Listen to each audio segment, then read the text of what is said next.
Hi everyone, my name is Lauren Dillard and today I'm going to teach you how to track IEP data using Google Forms. So Google Forms is by no means new to me. I have previously used it to create surveys, the occasional quiz, but I had never used it to track IEP data. And this is super exciting for me because it's such a great organizational tool as well as a time saver. I was able to get my progress reports done for my entire caseload in under 2 hours. So no more sifting through papers, searching for student work samples, looking up grades, using a calculator. I just had it all in here, and when it was time for IEPs and progress reports, I was ready to go. So sorry, IEP progress report binder, but you are getting repurposed. So let's go ahead and get started. Step one is you want to open Google Forms. So you can go ahead and type this link into your browser, or you can just search Google Forms and it'll come up. And I start with a blank form because you can customize it in any way that you want. Step two, title your form. So I always have the student's name and the year. Because you want to make sure when a new IEP comes up, you create a new form and you want to make sure that you are using the correct form. Also, in the title in the left-hand corner, change that too, so when you search in your Google Drive, you can easily find it. Step three, for question one, I always put the date because I want to know when that data was taken. Because I want to know, is that recent data? Was that from 3 months ago? And so if I always have the date as the first question, I always know when the data is from. For the response type, in the drop-down menu, you can select date, and I always make that a required question. Step four, create your questions. Click the plus sign and add a new question. I create a separate question for each IEP goal. You're not going to be taking data on every single goal every day, at least I didn't. But you have the option of answering the questions that pertain to what you did on that day. So here's an example. By March 2022, Mary will answer reading comprehension questions with 80% accuracy in 4 out of 5 trials.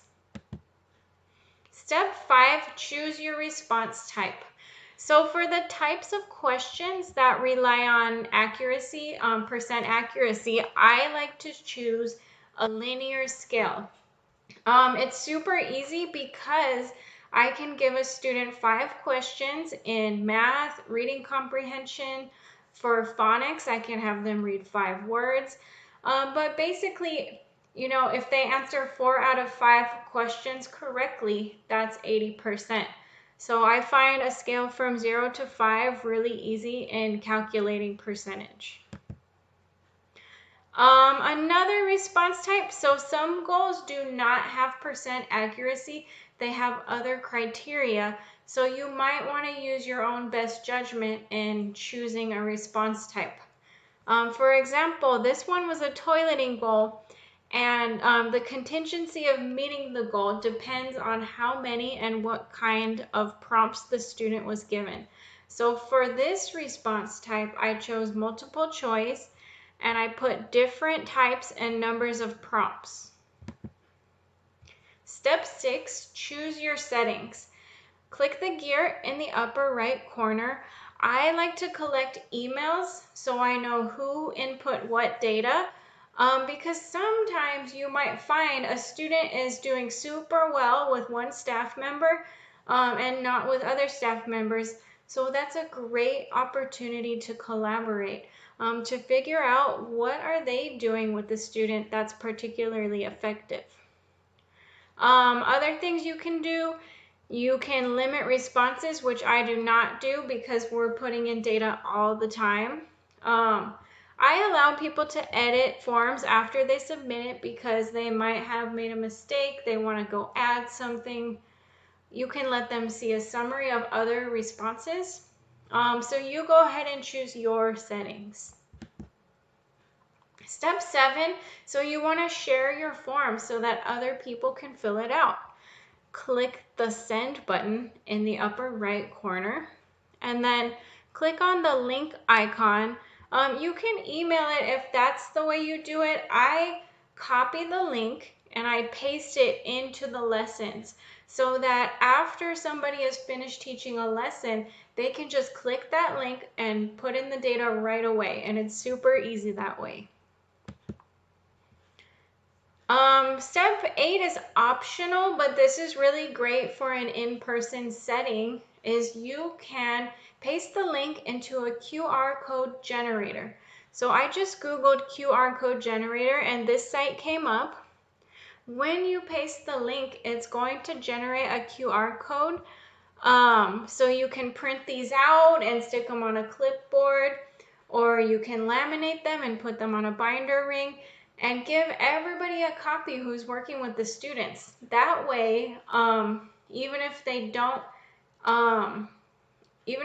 have a virtual lesson, you know, they might have their phone or an iPad, they can scan this code and the Google form will come up and they can input data no matter where they are, even if they're not at the computer. Step 9, easily track data. So after you create the form, the questions will come up and you can answer them as many times as you want. When you want to see the data that's been collected, click responses.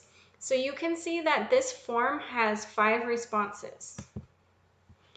And at this point, it will generate some really nice visuals that are useful when you're in an IEP meeting. If you want to show parents a visual representation of the student's progress, this is really great.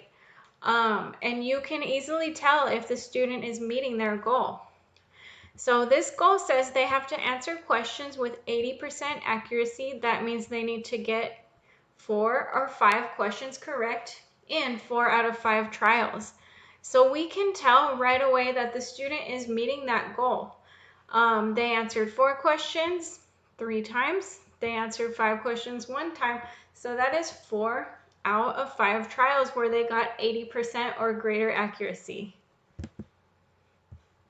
So if you have a lot of data, I did this last year, we have 180 school days. So the students had over 100 data points. And what if you just want to see, you know, the 5 most recent data points, you just want to see the previous month, you can click Create Spreadsheet.